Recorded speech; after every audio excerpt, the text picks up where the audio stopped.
Hello, my name is Russell Carr with Berg Compliance Solutions. For those of you who don't know, we're an environmental health and safety consulting company located in Austin, Texas.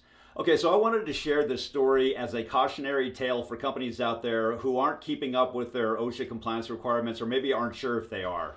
And we're calling this, "Don't Get This Letter from OSHA." And in a minute here, you'll understand why.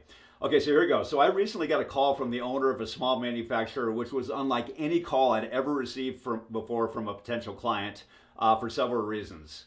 So the person started off by telling me that they had been inspected by OSHA the previous day and had just received a follow-up email letter from the inspector which contained 24 issues that required a response within 7 days.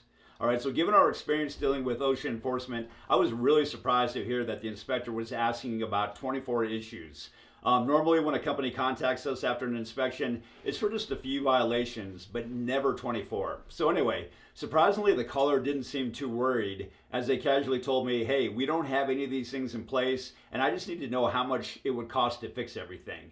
And the caller went on to say, we've been in business for 30 years, and this is the first time we've ever been inspected. This is ridiculous. Why do they pick on small companies like ours? So anyway, it seemed as if the person thought that this was nothing more than kind of like a speeding ticket or a simple notification that they needed to update their safety program. So at that point, I said, "Hey, look, can you just scan and email me the letter?"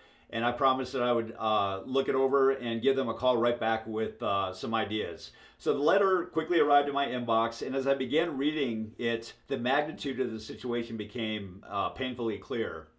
It was a laundry list of virtually all OSHA standards that apply to a typical manufacturing company, including lockout, tagout, PPE, respiratory protection, hearing conservation, hazard communication, and more.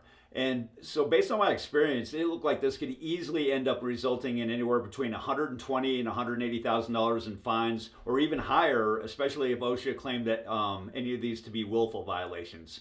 So I immediately began wondering, how am I going to explain how bad this is to the person? It was almost 5 o'clock that day, so I just picked up the phone and I called them back.